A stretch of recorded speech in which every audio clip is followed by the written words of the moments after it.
Presentamos Geopolítica en RCR.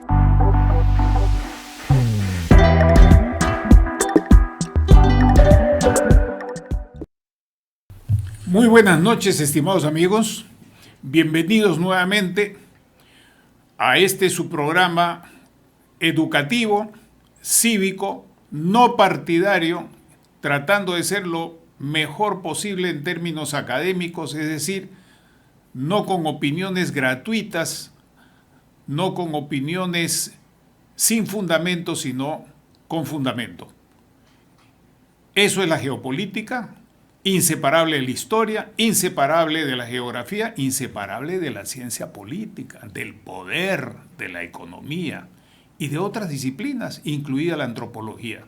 Pues precisamente hoy, quienes nos siguen en la noche y en otros usos horarios, vamos a volver a tener el placer, el honor de conversar con un antiguo funcionario especializado en asuntos de inteligencia, funcionario y académico, porque ha sabido llevar las dos cosas a lo largo de ya su importante y diré también extensa carrera, tanto académica como en el servicio público.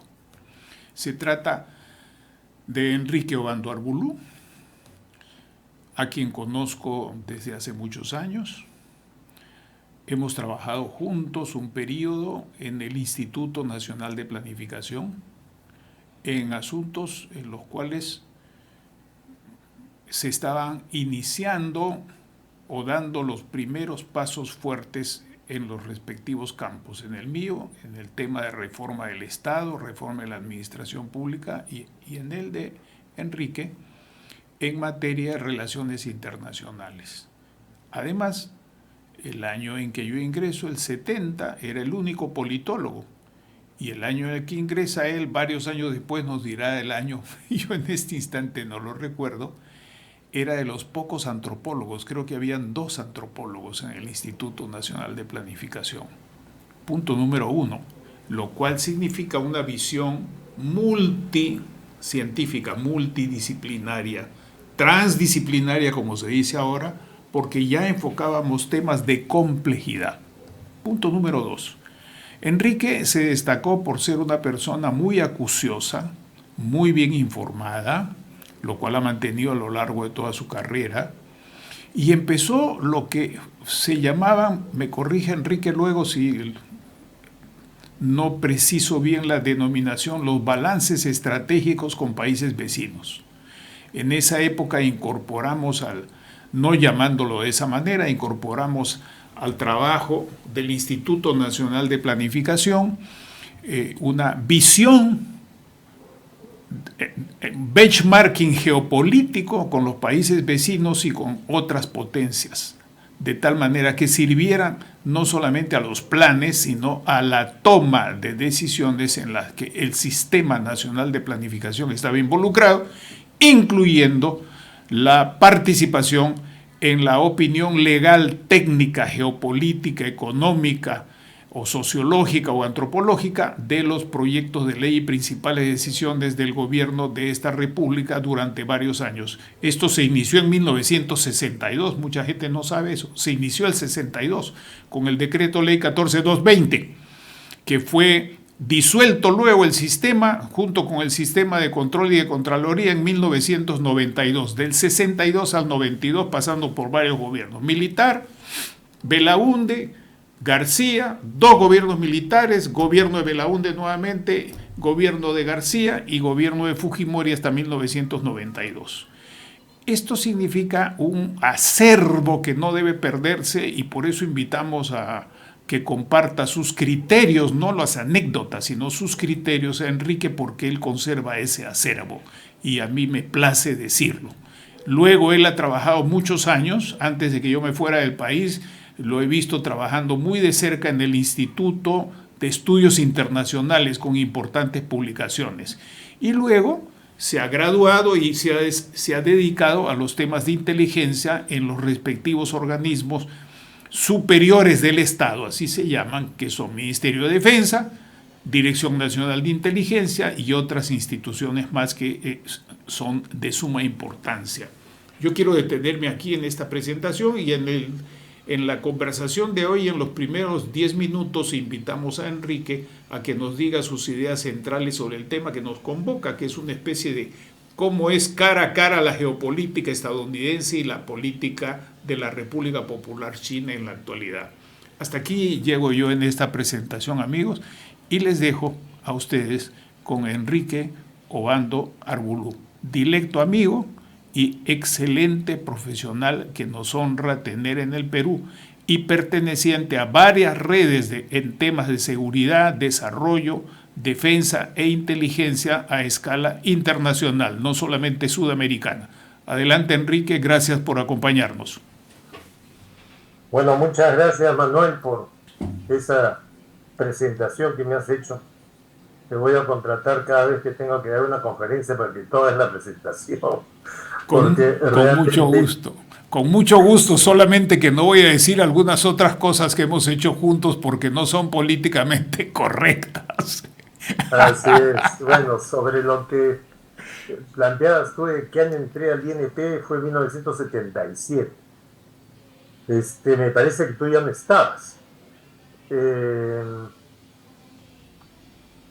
que saliste del país, fuiste a hacer unos estudios, regresaste posteriormente, y ahí es donde yo te conozco, ¿no? Yo te conozco en una fecha posterior al 77, pero 77 para nosotros parece que fue ayer, pero para la mayoría de la gente que nos está escuchando, después de repente algunos no habían nacido, ¿no? Ya somos unos dinosaurios. Tú has estado en una época geológica anterior a la mía, pero yo soy bastante antiguo también. Bueno, entrando al punto, el punto de China y Estados Unidos. Bueno, hay un punto a favor de China, y es que Estados Unidos se metió 20 años en el Medio Oriente. Y estuvo en el tema, como todos sabemos, de Irak, la guerra contra el terrorismo, Afganistán, no le fue precisamente bien, y decidió hacer el cambio hacia el lejano oriente, llevar sus fuerzas hacia el lejano oriente, y no podía hacerlo porque cuando creyó que ya había salido del tema de Irak, aparece pues ISIS, y ahora resulta que ha aparecido el tema de Ucrania, ¿no? Que lo tiene también metido en el tema europeo, y apoyando a Ucrania con miles de millones de dólares. Ahora está planteando por enviar 60.000 millones de dólares a apoyar a Ucrania. Y cuando hay una discusión si seguir con Ucrania o no, resulta que viene ahora el tema pues de Gaza, ¿no? Y China, bueno, China está del otro lado del mundo. Finalmente Estados Unidos, a pesar de todos los problemas que tiene, tuvo que dar el salto hacia China, y se ha encontrado con una serie de realidades que van a ser muy difíciles que Estados Unidos pueda remontar, ¿no? La primera es que a comienzo del siglo, o sea, hacia el año 2000, Estados Unidos era el principal socio comercial de la gran mayoría de los países del mundo, y eso nos incluía a nosotros. Hoy día es China el principal socio comercial de la gran mayoría de los países del mundo, y eso también los incluye a nosotros. Interesante que, por ejemplo, cuando le hace una entrevista a Wang Yi, que es el ministro de Relaciones Exteriores de China, en un intermedio en estas dos sesiones del, vamos a llamarle, Parlamento chino, Wang Yi habla del África y destaca la importancia que tiene para China el África. Y efectivamente, si nosotros vemos el África, la gran mayoría de países africanos tiene a China como el principal socio comercial. Pero no solamente eso, China está construyendo ferrocarriles, está construyendo puertos, está construyendo carreteras, aeropuertos, etcétera, En África y también en América Latina, y un caso somos nosotros, ¿no? Con el puerto de Chancay. Pero no solamente nosotros, o sea, la presencia china en el principal país de América Latina, que es Brasil, es clarísima, y luego tenemos pues la presencia china en países como Chile, como Colombia, obviamente Venezuela, Y Cuba. bueno, obviamente no Cuba, Nicaragua, etcétera, si a eso nos vamos a referir. Eh, y luego la presencia china en toda la zona del Asia Central, ¿no? La famosa ruta de la seda, eh, que significa pues construir ferrocarriles que vayan desde China hasta Europa y en el camino ir desarrollando industria, ir desarrollando infraestructura, etcétera. Y el famoso collar de perlas, que son puertos construidos por China. O sea, puertos construidos por China con préstamos chinos, préstamos relativamente baratos, pero cuando algún país se sobreendeuda, cosa que no debemos hacer nosotros, obviamente, China dice, no hay problema, nosotros le, sencillamente nos cobramos con el puerto que acabamos de construir. Y el puerto pasa de manos del país X a China. Esto ocurrió en Ceilán, por ejemplo, ¿no? Con Hambantota. Y luego el tema de inversiones en minería, en el Perú eso es bien claro, pero no solamente en el Perú, en Sudán, por ejemplo, hay inversiones petroleras, tanto en Sudán del Sur como del Norte, o sea, cuando China invierte, esto era un solo país, y luego viene pues una guerra civil y se divide en dos, y el petróleo queda casi en partes iguales de los dos lados, sale por un oleoducto que va al Mar Rojo, y del Mar Rojo hace la ruta inversa de lo que hacen los occidentales, ¿no? En vez de ir hacia el canal de Suez, sale hacia el mar Arábico. Y ahí están pues los piratas somalíes, ¿no? Que son una preocupación para todo el mundo y para China también. Entonces, ¿qué cosas ha hecho China? Ha puesto una base naval en esa zona para cuidar su vía de tránsito petrolero. Pero me permites un dato. Estaba mirando el otro día en uno de los canales de televisión, en una de esas plataformas, una película china, una suerte de serie, en la cual los chinos despliegan todo su armamento para combatir a esos piratas sin violar las normas internacionales, sin entrar a otro territorio. Por si acaso eso le están dando ahorita. No sé si es en Prime o Netflix, qué sé yo, continúa. Hasta bueno, eso están llegando.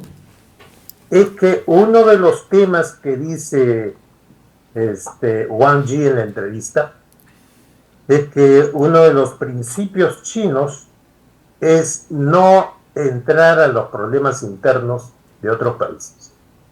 Cosa que a Estados Unidos le encanta, ¿no? Estados Unidos tiene políticas no solamente de entrar a los problemas internos de otros países, sino de cambio de régimen, ¿no? O sea, entro, saco un presidente y pongo otro. No le ha ido muy bien con la idea, pero esa idea han intentado hacerlo, bueno, no han intentado, lo han hecho en varias oportunidades. China no se mete en el problema interno y se ahorra muchos problemas, dicho sea de paso, ¿no? El tema es que Estados Unidos se encuentra con él. ¿Y cómo soluciona el problema? Bueno, la idea de Trump fue, pues, vamos a ponerle sanciones, ¿no? Inicia una guerra comercial. Que le va mal a Estados Unidos, le va mal a China y le va mal al mundo con una guerra comercial. La política norteamericana es muy dada a las sanciones. O sea, ya hemos visto lo que han hecho las sanciones en Ucrania, que dicho sea de paso no han funcionado como los americanos esperaban, pero le encanta el tema de las sanciones. Inclusive nosotros hemos tenido algunas sanciones hasta hace poquito. Esa ya es otra historia. El tema es que China ahora se presenta como el bueno de la película.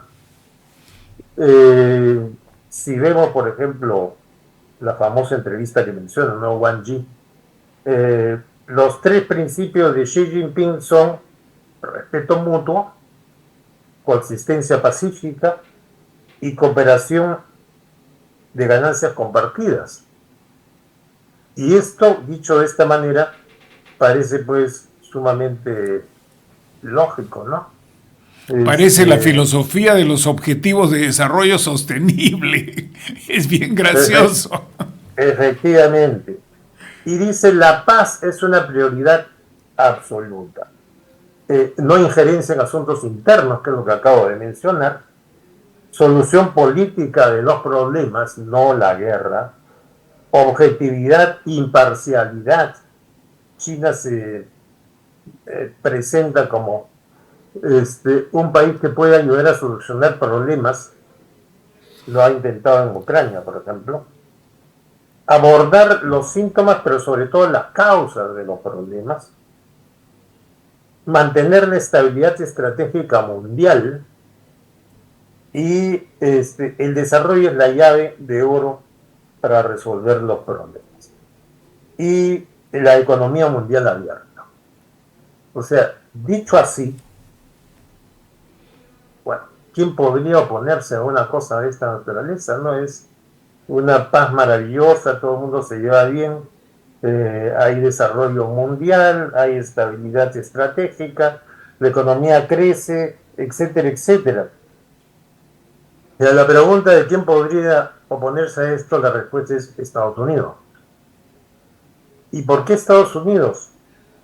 Porque si Estados Unidos le hace caso a esto que es un ramo de olivo que China le está ofreciendo, pierde. ¿Por qué pierde? Porque China ha ocupado el mundo comercialmente, económicamente, financieramente, y si todo se queda como está, Estados Unidos pierde. Entonces Estados Unidos tiene que ponerse como el malo de la película y ser el que ataque este sistema. Entonces no le queda otra solución, porque la otra solución es aceptar la supremacía china. Entonces tiene que ir, no sé, región por región, país por país, tratando de reducir la presencia china y aumentar la presencia norteamericana. Y eso están haciendo con el Perú en este momento. O sea, nos están enamorando. Pero too late, como dicen, ¿no? O sea, muy tarde. Para aquellos que piensen que el puerto de Chancay es un planteamiento chino, les cuento que no. Es un planteamiento peruano. Y los peruanos fueron a buscar apoyo internacional para realizar el puerto. Y fueron a Europa y fueron obviamente a los Estados Unidos, y nadie se interesaba en el puerto. Y el que se interesó en el puerto fue China. Y esto era una asociación 50-50. 50% Volcan, 50% COSCO, que es la empresa china. Y después Volcan vende acciones y termina 60-40. Pero interesante ver cómo China, digamos que ve la oportunidad y la coge inmediatamente. Y los peruanos socios, los peruanos socios se pelean entre ellos, dicho sea de paso, lo cual le da el resultado de más acciones a COSCO Shipping. No serían peruanos si no hicieran eso, ¿no? Nos tienen acostumbrados lamentablemente a ese tipo de comportamiento. Bueno, el tema es que si vemos el discurso de Trump y el discurso de Biden, tema electoral, Trump dice que él puede arreglarse con Rusia, ¿no? Y esto lo toma Biden para decir que Trump se doblega ante Putin. Trump dice, yo terminaría con este problema en 24 horas. Pero frente a China es otra historia. Frente a China, Trump va a la ofensiva. Y a Biden no le queda otra opción que estar también a la ofensiva. Entonces, la relación con China, pues, no va precisamente bien. Y el tema es que hay muchos puntos de fricción. Hay muchos puntos de fricción. Hay puntos de fricción en el mar de China Meridional, en el mar de China Oriental y en el Indo-Pacífico.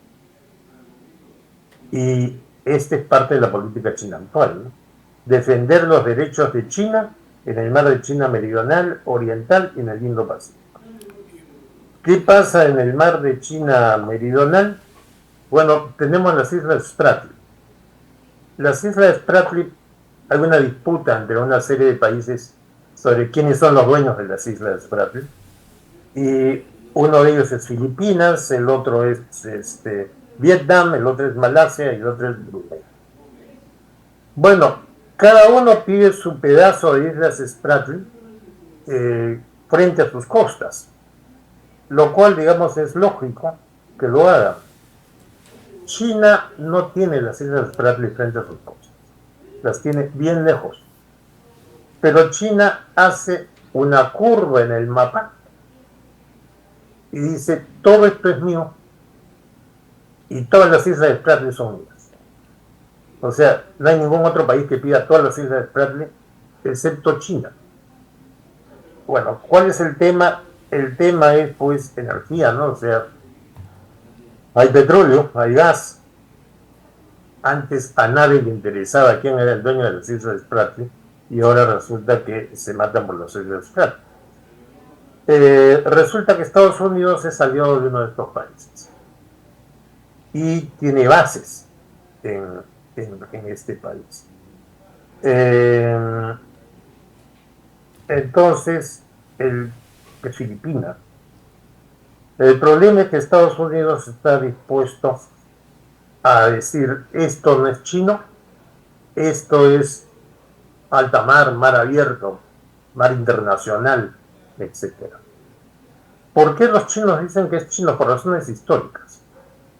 O sea, China pues tiene miles de años de antigüedad y los navegantes chinos habían descubierto esas islas hace milenios. Entonces, y han navegado por esas islas hace milenios. Entonces, según China, son sus islas, por razones históricas. Bueno, para probar de que no son suyas, Estados Unidos navega la zona que China reclama y sobrevuela el espacio aéreo que China reclama. Y esto es jugar con fuego, ¿no? O sea, esto es ponernos al borde de una guerra que sería completamente desastrosa para China, para los Estados Unidos y para el mundo. Y para la economía mundial, no solamente el riesgo de una hecatombe nuclear, sino para la economía mundial, el solo hecho de que entren en guerra estas potencias nos tiraría todo al suelo. ¿Qué están haciendo? Entran aviones norteamericanos y salen aviones chinos a interceptarlos y se trata de sacarlos de ruta. Y para sacarlos de ruta tenemos un avión que se junta a otro avión y no busca la colisión. Lo que busca es que el otro piloto tenga miedo a la colisión. Así es. Y se mueva. Que se mueva para donde quieren los que lo escoltan para la derivación. Así es. Entonces, poco a poco lo va sacando de ruta. Y si yo lo muevo 1 o 2 grados de ruta, ya lo mando para otra parte, ¿no? Pero esto es peligrosísimo. porque pueden encontrarse con un piloto que dice, él va a tener más miedo de colisionar que yo, y resulta que colisionan los dos, caen los dos aviones al océano, y van aviones de los dos bandos diciendo, bueno, ¿qué pasó? ¿Quién disparó primero? Se matan entre ellos y bueno, ya tenemos una guerra. Eso es sumamente peligroso, este juego que están haciendo en el mar de China Meridional. Luego tenemos el mar de China Oriental, y en el mar de China Oriental está Taiwán, pues, ¿no? Y las islas Senkaku, que según los japoneses son de ellos, y según los chinos no se llaman Senkaku sino Diaoyu, son chinas según los chinos, ¿no? El problema de Taiwán ya lo conocemos, o sea, China está dispuesta a mantener el tema de Taiwán en la medida en que Taiwán se mantenga en la situación actual, o sea, que no pretende independizarse. Porque una cosa es una provincia rebelde, pero que no es un ente independiente. Y otra un Estado. Es un país que se declara independiente y obviamente tiene el apoyo de los Estados Unidos. Entonces China les ha dicho muy claro, si ustedes se declaran independientes, nosotros los invadimos. Y eso es otro tema de guerra. Luego están las islas que mencionaba, ¿no? Senkaku. Y ahí la cosa es compleja, ¿por qué? Porque no hay necesidad de venderle a los chinos el tema de Senkaku y el Japón. Todos los chinos odian a los japoneses. Y los odian por lo que los japoneses hicieron desde 1937, inclusive antes, hasta 1945. O sea, entraron, hicieron toda suerte de atrocidades en China.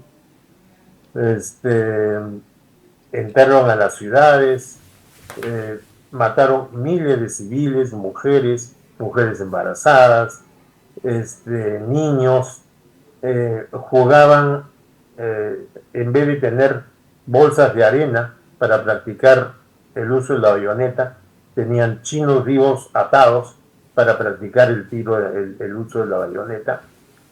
Es decir, murieron millones de chinos a manos del Japón.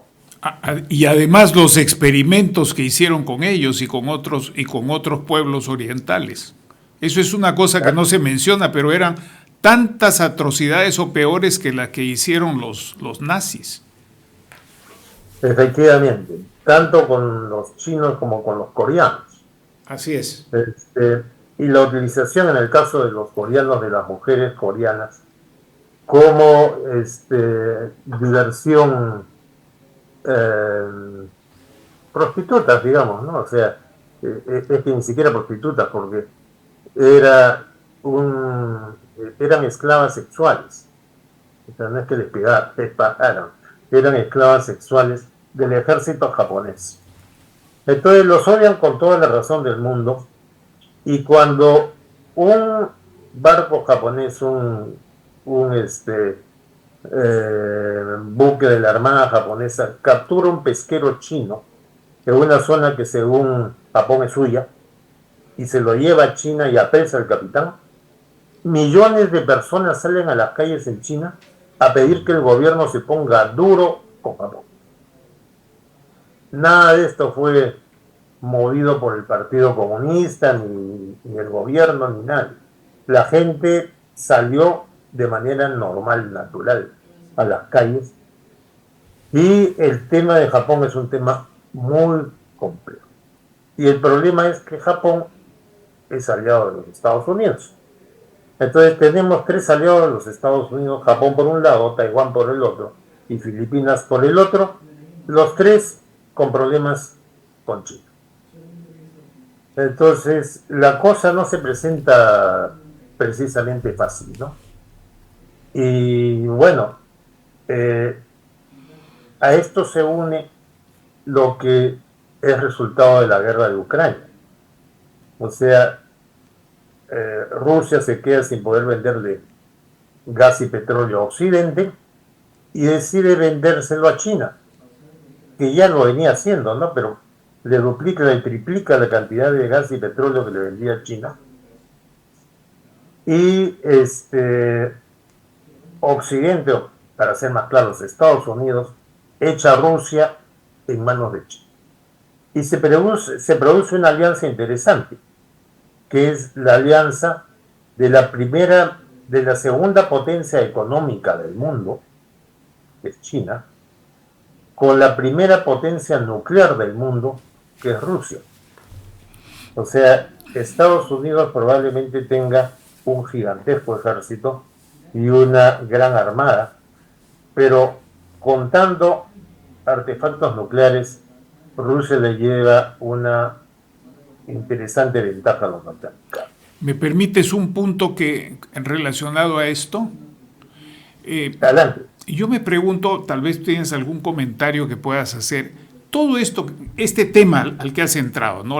El tema de Ucrania y el conflicto en Europa, que dicho sea de paso, alguna gente lo presenta aquí como un conflicto entre Oriente y Occidente, como que si Rusia fuera solamente la parte de la Federación Asiática, y olvidan que Rusia es tan europea como el resto de los europeos, desde que inicia el zar en 1542, desde que se consolida el zarato de Moscú.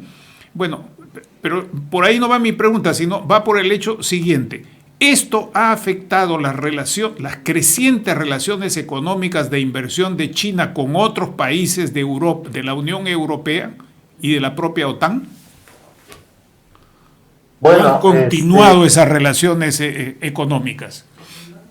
El tema es que China es la segunda potencia económica del mundo y muy pronto va a ser la primera.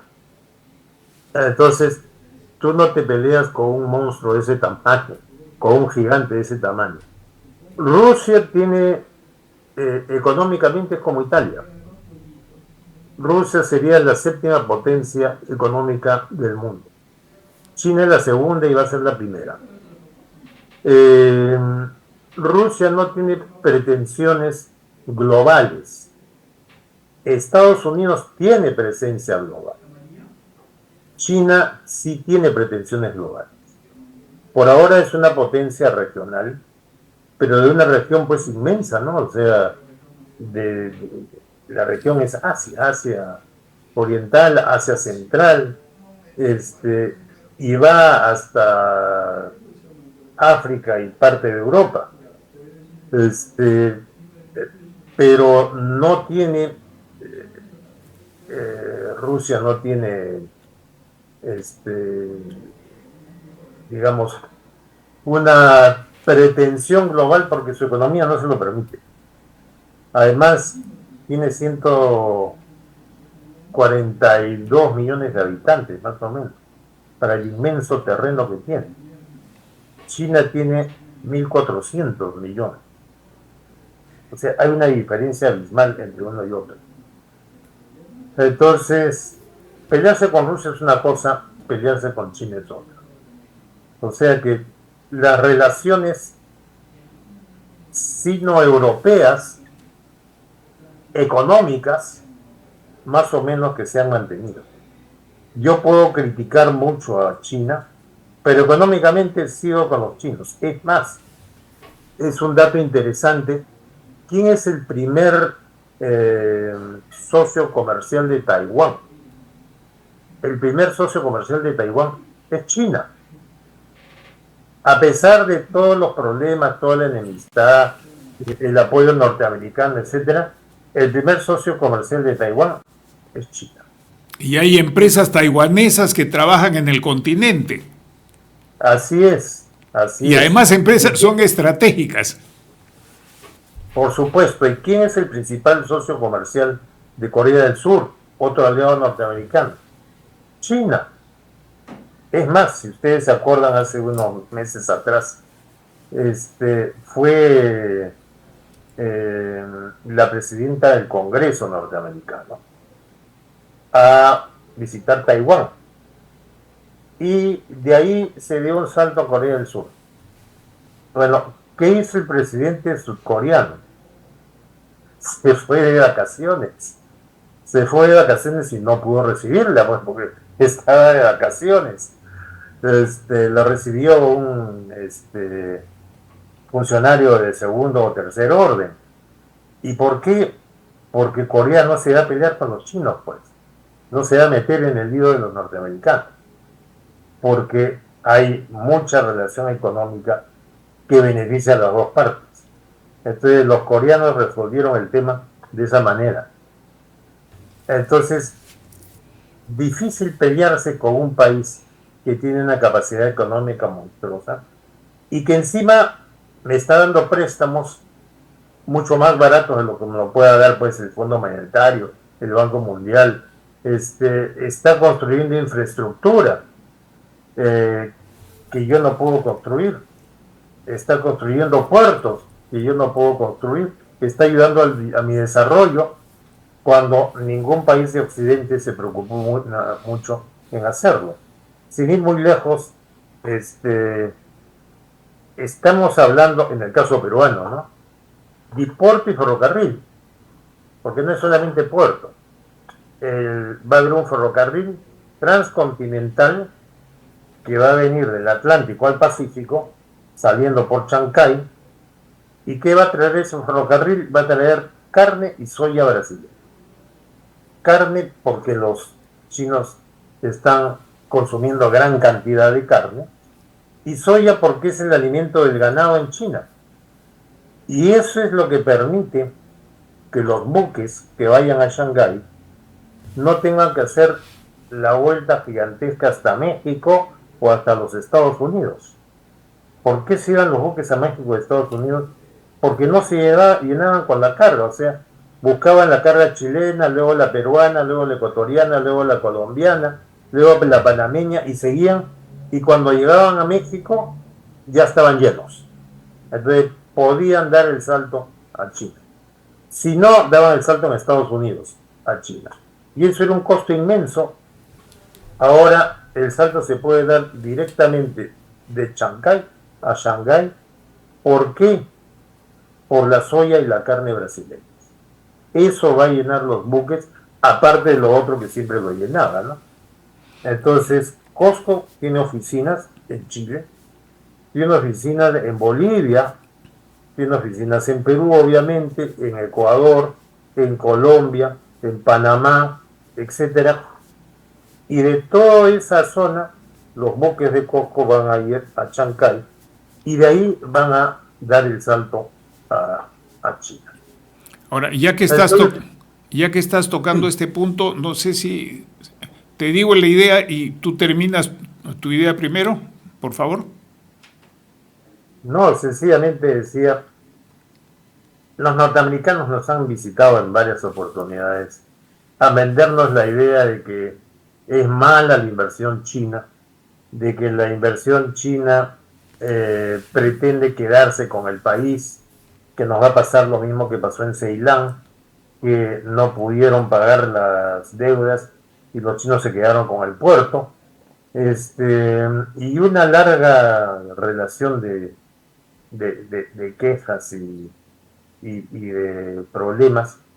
Y la respuesta es muy sencilla.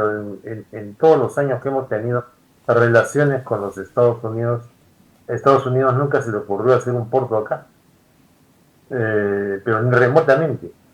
Y cuando se lo planteamos, que ellos financiaron el puerto de Chancay, no se interesaron. Y los chinos se interesaron y ahora se preocupan. Se preocupan porque es alargar la ruta de la seda hacia América Latina, cruzando el Pacífico. Sí, ¿qué me ibas a decir? Y eso además se fortalece con la cadena de puertos que desde el Pacífico Norte, Hermosillo, hasta Chile, ya existen puertos administrados por empresas chinas, ¿no? De tal manera que eso a mí me llamó la atención hace muchos años cuando yo trabajaba en Centroamérica, que los chinos habían ganado unos concursos en Panamá, Y nunca hubo ninguna objeción ni del Comando Sur ni del Estados Unidos, como que no les interesaba el tema, pero ahora sí están asustados. O sea, esto no es una cosa nueva, mi querido Enrique. Yo me acuerdo, estamos hablando de los años 90, fines de los 80 y 90, cuando estas cosas me llamaban la atención, cuando yo trabajaba en América Central. Pero no quiero distraer el comentario con esto, lo que quiero es llevarte al tema siguiente. Brasil cruza el continente. No entremos al detalle de que hay varias vías ferrocarrileras combinadas, o sea, el tema multimodal es el tema central, ¿verdad? Lo que quiero preguntarte más bien, este no es un factor muy importante para los BRICS, toda vez que también hay importantes inversiones chinas en la costa occidental de África, no solamente en Djibouti, que es civil y militar, sino también en Malabo, lo que era, que es el único país donde se habla español en el África continental. Entonces, el tema de los BRICS entra ahí también, me parece. ¿Cómo lo ves tú? ¿O estoy equivocado? Bueno, China está en toda África. Está en el 90% de los países africanos. Y está en inversión minera, está en ferrocarriles y está en puertos. Pero para hablar de puertos, no solamente África, está en todos los puertos de la costa asiática del Océano Índico y está en puertos europeos. O sea, el Pireo, por ejemplo, es en este momento un puerto chino, vamos a decir. Y Hamburgo tiene una fuerte inversión china. Y el derretimiento de los hielos en el Polo Norte está llevando a que los chinos utilicen la ruta de Rusia, o sea, seguir la costa rusa del Océano Glacial Ártico, que ahora es posible usarlo como una vía de comunicación, un canal, para comunicarse directamente con Hamburgo. Y ya no necesitan darle la vuelta al mundo, ir por cruzar el estrecho de Bab el-Mandeb, cruzar el canal de Suez, entrar al Mediterráneo, salir del Mediterráneo y entrar por el canal inglés, como le llaman los británicos, canal de la Mancha, le decimos nosotros, y llegar a Hamburgo, una ruta gigante. Ahora no de frente en los puertos chinos, pasando por la costa rusa hasta Hamburgo. Y por eso es que China se ha declarado por ese es un ejemplo que tiene relación directa con la declaración china de país con interés estratégico en el Ártico, no de país ártico, sino con interés estratégico en el Ártico. Y por supuesto, eso va de la mano también con su relación estrecha con Rusia. Bueno, en el Ártico quien gana, pero por lejos, es Rusia, por varias razones. Número uno, que tiene población en la zona. La mayoría de los otros países o no tienen población, que es prácticamente el caso de Canadá, o tienen muy poca, que es el caso de Estados Unidos en Alaska. En cambio, los rusos tienen algo así como 2,5 millones de personas en el Ártico. Y luego tiene una flota de rompehielos inmensa, tiene 60 rompehielos contra, digamos, una docena de rompehielos en Estados Unidos. Entonces, quien es dueño de la ruta es definitivamente Rusia, y además quien es dueño del petróleo que está en esa zona es también Rusia, porque es parte de su territorio. La alianza de Rusia con China beneficia a China precisamente para la ruta del Ártico. A ver que Estados Unidos trata de hacer esa ruta, a ver cómo le va la relación con los rusos, ¿no? Porque si de sanciones se trata, los rusos le pueden poner una sanción muy bonita, que es: ustedes no pasan por acá. Se acabó la discusión. Sigan haciendo sus rutas complicadas y largas. Ahora, el tema de la geopolítica china es realmente increíble. O sea, por ejemplo, eh, hay un canal que atravesar para llegar hasta China, o sea, saliendo de los países, saliendo del Medio Oriente, ¿no? Y ahí hay presencia, pues, de piratas malayos, ¿no? Eh, la misma historia que en Bab el Mandeb. Entonces, para evitar eso, lo que han hecho es construir un puerto en Myanmar y hacer un oleoducto y un gasoducto que vaya directamente a China. Es una muestra de inversión en un tema geopolítico. Si tengo problemas para pasar por el canal, no paso. Sencillamente construyo un puerto y mando el petróleo directamente a China a través de Myanmar, que antes era Birmania, ¿no? O Burma, según los ingleses. Sí, así es. Que esa Y era la también, ruta que además del se, puerto en Pakistán. además del puerto en Pakistán.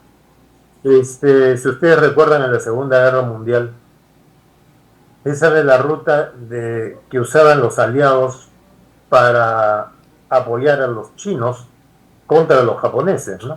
La película El Ahora, puente, el río Kwai. claro, claro que sí.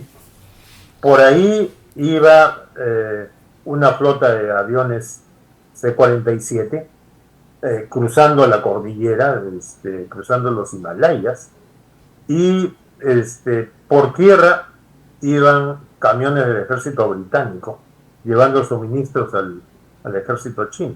Bueno, por esa histórica ruta, los chinos han construido un oleoducto y un gasoducto. Y han construido también un oleoducto del mar Caspio a China. O sea, es inversión. Tienen el dinero, invierte. Y, Les sobra el dinero, lo invierten en construir en otros países. Se hacen aliados en base a apoyo económico. y es Entonces, interesante que en los países que tú has mencionado son de distinto régimen y características antropológicas, digamos, o sociales y culturales, porque una cosa es Pakistán, que siendo una república islámica ha tenido también una presidenta mujer y a su padre lo mataron y luego también ella que fue primer ministro elegida. Pero por otro lado, Myanmar es tradicionalmente un país militar duro que todavía tiene encarcelada a Aung San Suu Kyi, que ha sido es premio Nobel de la Paz, pero cuando fue dirigente perseguía a los musulmanes, a los rohingyas. O sea, dejando de lado los detalles, son estados diferentes, con intereses diferentes, pero en ese caso la estrategia de China no es política, sino económica, que eso es lo que tú estás remarcando muy bien. así es. Ahora, China tiene problemas. China tiene problemas.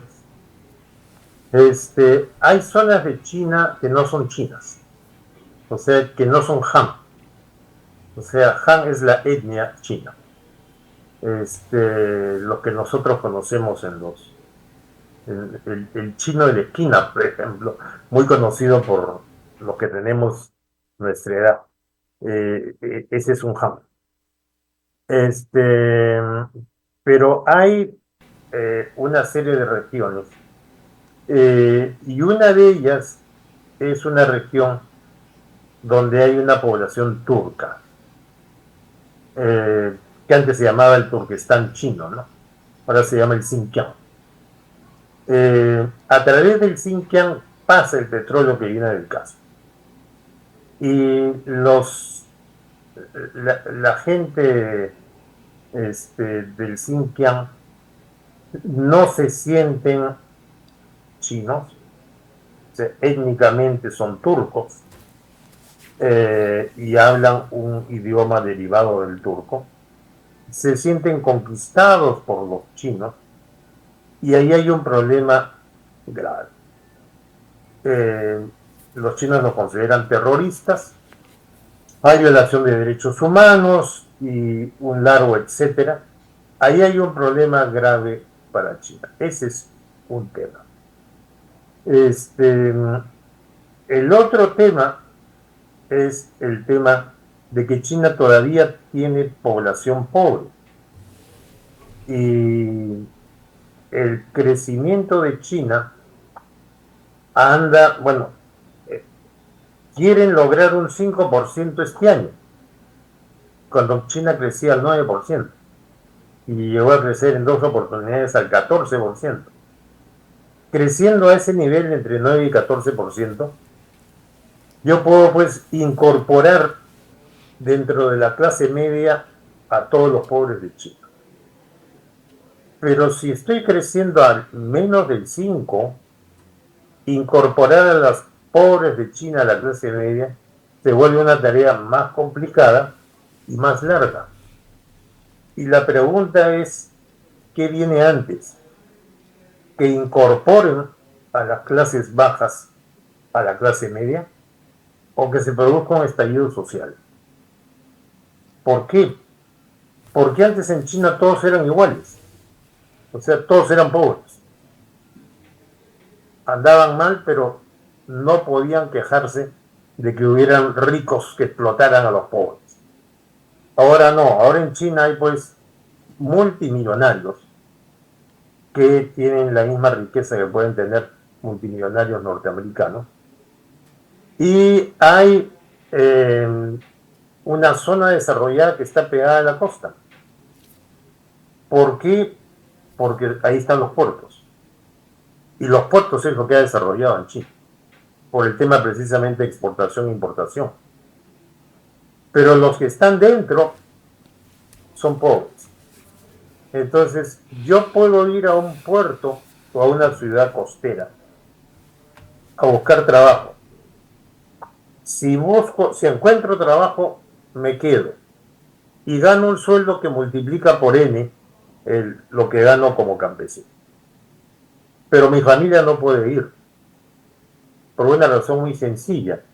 Imagínense ustedes que 1.400 millones de chinos se muevan a la costa. Reventarían las ciudades. Entonces, la familia se queda en su casa, recibe el apoyo del trabajador, y que la familia migre es todo un problema, como si estuvieran yendo a otro país. Entonces, hay gente que dice, bueno, ha habido un cambio respecto a lo que era el Partido Comunista. Ha habido un cambio, se ha introducido una serie de cosas del capitalismo, pero eso a mí no me ha beneficiado de nada. Eso ha beneficiado a los de la costa. Entonces, este sistema a mí no me sirve. Enrique. Este sistema me mantiene pobre. Enrique, nos Sí. van quedando 30 segundos, entonces voy a repetir la presentación que te hice para un próximo programa, para completar la idea de la deprivación relativa o distinto tipo de interpretaciones antropológicas y sociológicas a los conflictos que hay entre antiguos pobres y nuevos ricos. Así es. Completa, si te despides, te agradeceré unos segundos de despedida para poder que seas tú quien cierre el programa. Unos segundos, por favor. Bueno, lo que estaba por terminar es sencillamente que este es uno de los grandes problemas de China. O sea, tener todavía una masa de pobreza. Y que la inclusión de esa masa de pobreza en la clase media se va demorando, por lo que estoy comentando precisamente, ¿no? Porque China está creciendo a tasas muy bajas para lo que había sido históricamente. Bueno, con eso terminamos. De repente hemos querido hablar un poco más de Estados Unidos. Hay mucho que hablar de Estados Unidos. Bueno, hacemos otro programa sobre Estados Unidos, no hay, con mucho gusto. Te sacrificas una hora más para otro momento. Muchas gracias, Enrique. Yo creo que al contrario, muchas gracias por la invitación. Has tocado temas importantes, algunos de ellos con un ángulo que en este programa todavía no se había manifestado. Muchas gracias, Enrique, y hasta una próxima oportunidad. Hemos presentado Geopolítica en RCR.